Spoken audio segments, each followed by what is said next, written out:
Өдөр даян аварга 1810 оны цагаан морин жил Монголын Дорнод их талдумд айл хэсэж амьд зууж явсан нэгэн залуу бүсгүй Самбэсийн баян айлын илүү гэрт нэрайлсан гэдэг. Энэ бол хожимын хөдөр даян аварга байжээ. Хөдөр 18 нас хүрч хүн хүнээс хөдөр зузаан бий цогц сайхантай ажилд сөрхийр болж 18 настай жаалхуу бүдүүн шарыг өнхрүүлэн унгааж босмогцон барьж авч цээжийг нь өргөх зэргээр ноцолдож тоглосоор усан хулган болоод сүүлд нь шараа хөтөлж гэмгүй царайлан ирж байсан гэдэг. Үүнийг үдсэн хүмүүс энэ гайхалч нь муу ёрын амтан гарлаа. Яах вүлээ гэлцэж түүнийг даншиг наадамд явуулъя гэж шийджээ. Ийхүү хойд жил 19 настай хөдөр нутгийн бөхчүүдтэй зуг 7 хошууны их наадам зорж Дорнодын их талаас анх удаа гарчээ. Энэ жил бол 1829 оны шарагчин хүр жил билээ. Хөдөрхөө өөрийн хүч тэнхээтэй болж байгааг өдөр ирэх тусам мэдэрсээр залуу бага насны ааг өмг эрч хүчээр ямар боловч их наадам төрүүлэн байх гэж лавтаяа гордох тул бушуухан явж хамаг олон цугларсан их наадмын талбайг үзгсэн гэхээс тесэн ядаж хамт яваа хуучин бөхчүүл огт яарах шинжгүй айл хэсэж айраг уусаар хэрлэнгийн усанд биеэ угаасаар овоо чулуун дээр сан тавьсаар явах тул өдөр тессэнгүй нэгэн өдөр аяын олж ганцаараа төрүүлэн оджээ.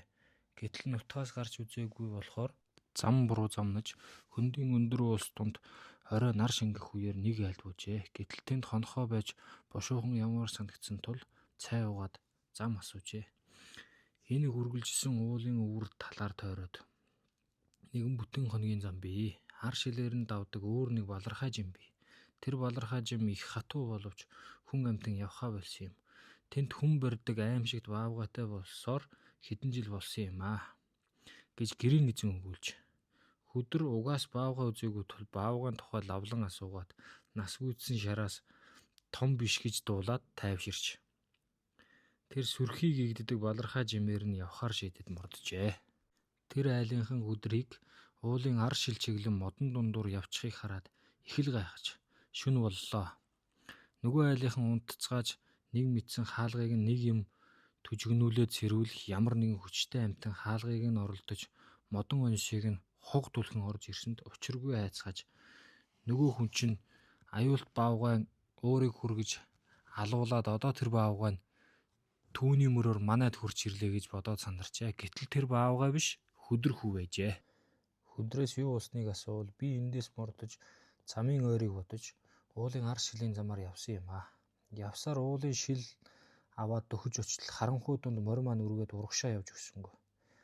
Тэгэхээр нь буугаад морио хөтлөн явтал урдаас маань нэг бөөн хар юм ирлээ. Тэр амт нь тэр чигээрээ над руу дарж ирэхээр нь би хоёр гараараа хоёр чихнээс нь барьж аваад доош тарж толгоогоор нь газар мөргүүллээ. Гэтэл тэр амтан аймар муухай дуурч дээшээ ундиж ирэхэд хичнээн хүчлэн дарвж дийлсэнгүй. Надтай чацуу болон босч ирэв. Энэ үед би барьсан барьцаа алдалгүй байж дахин доош тарж газар улам хүчтэй мөргүүллээ. Тэр амтан улам хүчтэй босч ирлээ. Дахиад л би дарлаа. Ингэж тэр амтан бид хоёр ээлжлэн дээш доос болцсоор шөнийг бар сүйдээ айх цоцох хоёр нийлээд юугаач мэдсэнгүй. Нэг мэдхэд тэр амтан өндийнхөө болсон мэт байлаа. Тэгэхээр нь би орхиж нааш гүйж ирсэн байх гэжээ. Энэ яриаг сонссон гэрийнхэн энэ хүн лав солиорч айснаас болоод дэмий ярьж байх шиг байна. Хэрв нөгөө аюулт баавгайтай таарсан бол юунд тэгж барьж авч дар дийлэх вэ? Энэ байтугай 20-30 хүн ч дийлэхгүй. Гэлцээд өдөр болсон хойно хэдэн хүн нийлж нөгөө газар нь очижээ.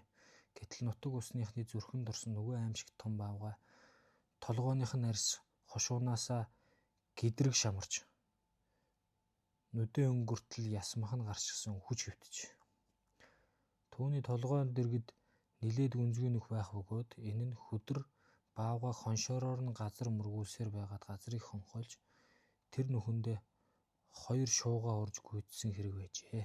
Ингээд хөдөр тэр жилдээ барилдаж чадлагүй боцжээ. Ингээд хөдөр тэр жилдээ барьж чадлагүй ботсон боловч хойтон жил нь даншиг наадамд очиж барилдаж төрүүлсэн гэдэг. Түүнийг эд барилдаж байхад нь Самбэсийн нутагт байсан гүн шаварчин хэмээн бүсийн данжаад долнуур уцахдаа цамын хулгай дээрмээс болгоомжлон хөдөр аврагыг дагуулan явахдаа бэр хүчээ надад харуулаач хэмээн гуйсаар явсанд та миний хүчийг үзье гэсэн тул үтсүгэ хэмээн үхрийн жинэ том чулууг өргөж ургаа хадан дээр тавьсан байна. Данжаад тэр дороо буудлаж уг хадан дээр үүнийг Самбесийн хушууны хөдөр даян авраг гомб хэмээх хүн өргөж тавилаа. Ийм хүчтэн хүн байсныг хожмын хүмүүс мэдтүгэ хэмээн бичиж сийлвсэн гэдэг.